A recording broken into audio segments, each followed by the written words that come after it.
नमस्कार बच्चों, आशा है कि आप लोग अच्छे और स्वस्थ होंगे।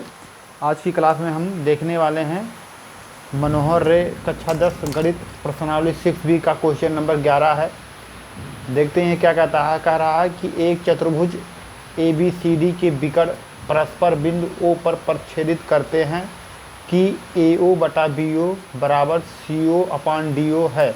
दर्शाइए कि ABCD एक समलंब चतुर्भुज है या समलंब है। आप लोग तो समलंब दर्शाने के लिए हमको पहले बनाना पड़ेगा एक चतुर्भुज बनाते हैं, देखते हैं कैसा मिलेगा हमको। हम लोग देख रहे हैं बेटा, समलंब चतुर्भुज का क्या होता है कि आमने सामने की दो भुजाएं क्या होती हैं, समांतर होती हैं, और यही हमको सिद्ध करना है। तो मान लेते हैं हमारे पास क्या है, आपका ABCD क्या है, एक चतुर्भुज है। अभी इसको हम चतुर्भुज ही मानेंगे क्योंकि आपका इसको हमको सिद्ध करना है कि ये समलंब है। तो समलंब के लिए हमको दर्शाना होगा कि AB और DC क्या है, समांतर है। तो हम आपको इसको बता ले जाएंगे कि हाँ हमारा ये हो गया। तो देखते हैं इसके लिए क्या करना है। तो सबसे पहले हम क्या करते हैं, इसके विकर्णों को आपस में क्या कर देते हैं, मिला देते हैं। तो एक विकर्ण हमको मिला कौन सा, AC, और एक विकर्ण मिला हमको DB। ये एक दूसरे को कहाँ काट रहा है, बिंदु O पर काट रहा है। कहाँ काट रहा है, बिंदु O पर काट रहा है। और हम क्या करते हैं, अब इसको सिद्ध करने के लिए हम एक रचना और अलग से करेंगे कि एक बिंदु क्या लेते हैं, AD पर एक बिंदु कोई लेते हैं E, जिसको हम क्या करते हैं, बिंदु O से मिला देते हैं। क्या करते हैं, बिंदु O से मिला देते हैं। तो यहाँ पर हम लोगों को ये पूरी बात हो गई। अब हम लोग देखते हैं कि क्या लिखते हैं रचना में। हल में लिखिएगा, हल में लिखना है क्या है, पहले सबसे पहले हमको देखना है कि दिया है, क्या दिया है, दिया है AO बटा BO बराबर CO बटा DO दिया गया है। इसी को हम क्या लिख सकते हैं, इसी को हम लिख सकते हैं, DO को यहाँ भेज दें और BO को ऐसे रहने दीजिए, और इसको हम लिख सकते हैं CO बटा आपका ये यहाँ आ जाएगा, ये हो जाएगा AO, क्या हो जाएगा, AO। तो ये हम मान लेते हैं समीकरण 1। तो इतना दिया गया है। हम लोगों को करना है क्या है, रचना करना। रचना क्या करना है कि विकर्ण क्या है आपका AC व BD खींचा, जो एक दूसरे को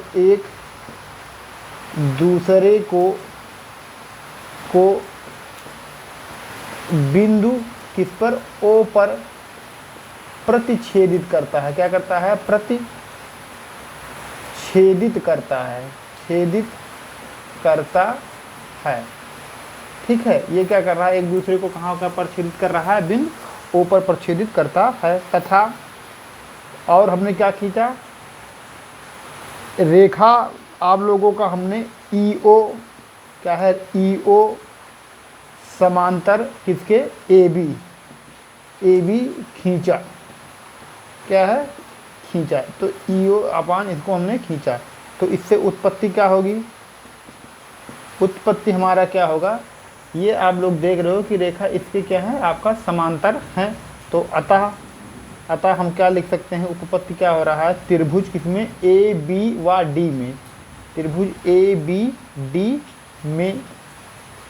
ABD में हम लोग क्या पाते हैं, हम लोग पाते हैं कि आप लोग देख रहे हो कि थेस प्रमेय से ये क्या कर रहा है, इसके समांतर है। तो इसको क्या करेगा, समान अनुपात में विभाजित करेगा। तो हम लोग करेंगे क्या, ABD में लिख सकते हैं कि DE अपान EA बराबर क्या लिख सकते हैं, DO अपान OB किसके बेटा, ये हमको पता है कि समरूपता के नियम से, या फिर कह सकते हो थेल्स प्रमेय से, थेल्स प्रमेय से। इसको मान लेते हैं हम लोग समीकरण आपका 2 मान लेते हैं। क्या मान लेते हैं, 2 मान लेते हैं। तो बेटा समीकरण 1 और 2 से हम क्या देख रहे हैं, यहाँ पर देख रहे हो कि DE अपान EA है और DO अपान क्या है, OB है। और यहाँ पर क्या दिया गया है, इसका मान दिया है CO अपान AO है। तो लिख सकते हैं कि समीकरण 1 व 2 से हमको क्या प्राप्त हो जाएगा कि ये आपका, ये दोनों आपका बराबर है, ये दोनों आपके बराबर हैं, तो इसका बराबरों का बराबर बराबर होता है। तो हम लोग लिख सकते हैं कि DE अपान EA, DE अपान EA बराबर CO अपान AO। इतनी बात हम लोग लिख सकते हैं। आ गया है, क्या कह रहा है, ये कह रहा है DE अपान EA और ये क्या है CO अपान OA। तो आप लोग देख रहे हो कि त्रिभुज किसमें ACD में ये भुजा क्या कर रहा है, इनके भुजाओं का अनुपात बराबर है। तो हम लोग फिर करेंगे थेल्स परिमेय से, क्या होगा, ये इम्प्लाई करेगा कि हमारा जो आपका EO रेखा है ये समांतर किसके हो जाएगा, DC के समांतर हो जाएगा। किसके समांतर हो जाएगा, DC के समांतर हो जाएगा। तो अगर ये आपका DC के समांतर हो गया है तो हमने पहले ही क्या पाया है, हमने ये पाया है कि EO AB के समांतर है, और यहाँ देख रहे हैं कि EO क्या है, DC के समांतर है। तो ये इम्प्लाई क्या करेगा, ये इम्प्लाई करेगा आपका कि आपका चूँकि यहाँ पर दिया गया है EO समांतर है AB के, व आपका क्या है EO समांतर है किसके, DC के। ये इम्प्लाई करेगा क्या है कि आपका जो AB आपका है, AB समांतर है किसके, DC के। और यही हमको करना था सिद्ध। अतः चतुर्भुज ABCD क्या है, समलंब है। तो बच्चों हमने देख लिया कि ये क्या है, एक समलंब चतुर्भुज है। तो अब आप लोगों को अगर ये वीडियो अच्छा लगा है तो इसको लाइक करें और सब्सक्राइब भी करें इस चैनल को, और अपने दोस्तों को इसको अधिक से अधिक शेयर करें। अब हम लोग देखते हैं नेक्स्ट क्वेश्चन।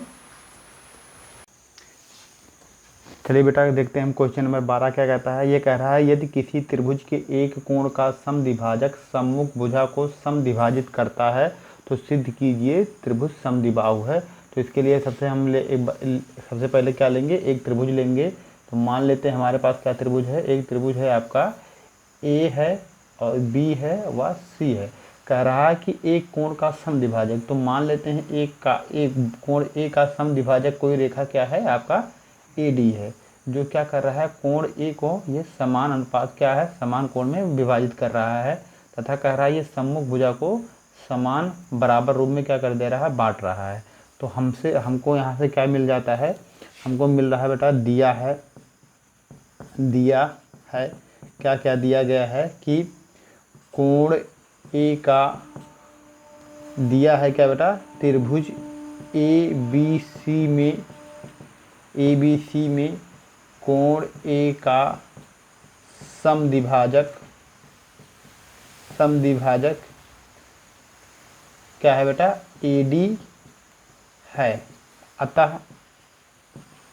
अतः क्या करेगा, आपका कोण जो ये हो जाएगा BAD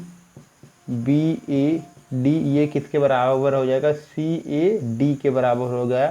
कोण CAD के बराबर हो जाएगा, CA और D के बराबर हो जाएगा। तथा और क्या दिया है, और आपका दिया है कि भुजा जो आपका है BD ये बराबर हो जाएगा किसके, DC के बराबर हो जाएगा। ये इतना आपको दिया गया है। तो अब हमको सिद्ध करना है कि ये समद्विबाहु त्रिभुज है। तो सब हम लोग देखेंगे त्रिभुज ABC में। तो चूंकि ये क्या कर रहा है, इसको समद्विभाजित करता है, तो लिखिएगा अतः त्रिभुज किसमें ABD व त्रिभुज किसमें ADC में क्या है, हमको पता है कि कोण BAD बराबर कोण, सबसे पहले हम क्या लेंगे आपका, क्योंकि आपका ये दोनों भुजाएं क्या हैं, बराबर है। तो लिखिएगा बेटा BD बराबर DC या CD जो भी है, CD क्या है बेटा, ये दिया गया है, ठीक है। उसके बाद कोण BAD बराबर कोण CAD, ये भी आपका क्या है, दिया है। तथा आप लोग देख रहे हो जो भुजा AD है ये दोनों त्रिभुज का है क्या है, उभयनिष्ठ भुजा है। तो लिखिएगा क्या है, भुजा AD बराबर AD क्या है, उभयनिष्ठ है। क्या है, उभयनिष्ठ है। तो आप लोग देख रहे हो ये आपका है भुजा कोण भुजा, यानी कि हम लोग देखेंगे आप लोग तो ये दोनों त्रिभुज, अतः क्या हो जाएगा, त्रिभुज ABD सर्वांग उसके होगा ADC के किसके बेटा, भुजा कोण भुजा से। ये आपका क्या हो जाएगा, समरूप हो जाएगा। तो समरूप अगर ये हो जा रहा है तो हम लोग जानते हैं समरूपता के आधार पर कि इनके भुजाओं का अनुपात क्या होता है, आपका बराबर होता है। तो हम लिख सकते हैं अतः त्रिभुज AB बटा क्या हो जाएगा, AC हो जाएगा, AB बटा AC हो जाएगा, तथा भुजा आपका BD बटा DC हो जाएगा। क्या हो जाएगा, DC हो जाएगा। इतना हमको पता है। क्योंकि यहाँ पर हम लोग देख रहे हैं कि AD बराबर क्या दिया गया है, यहाँ पर BD बराबर क्या है, CD है। तो BD बराबर अगर हम CD लिख दे रहे हैं तो ये क्या, इसको क्या लिख सकते हैं, BD ऐसे रहने दीजिए, जो CD है उसको बदल देते हैं BD में, तो ये हो जाएगा BD। तो यानी कि BD बटा BD ये कैंसिल हो जाएगा। तो इसका मतलब क्या आ गया, AB बटा AC बराबर कितना हो जाएगा, 1। इम्प्लाई क्या करेगा कि AB बराबर क्या हो जाएगा आपका AC। AB बराबर यानी ये भुजा और ये भुजा भी आपस में क्या है, बराबर हैं। तो अतः त्रिभुज क्या है, समद्विबाहु त्रिभुज। अतः त्रिभुज क्या है, ABC समद्विबाहु त्रिभुज है, समद्विबाहु त्रिभुज है। तो अगर आपको ये वीडियो समझ में आया हो तो इसको लाइक करें और चैनल पर नए हैं तो इसको सब्सक्राइब करें।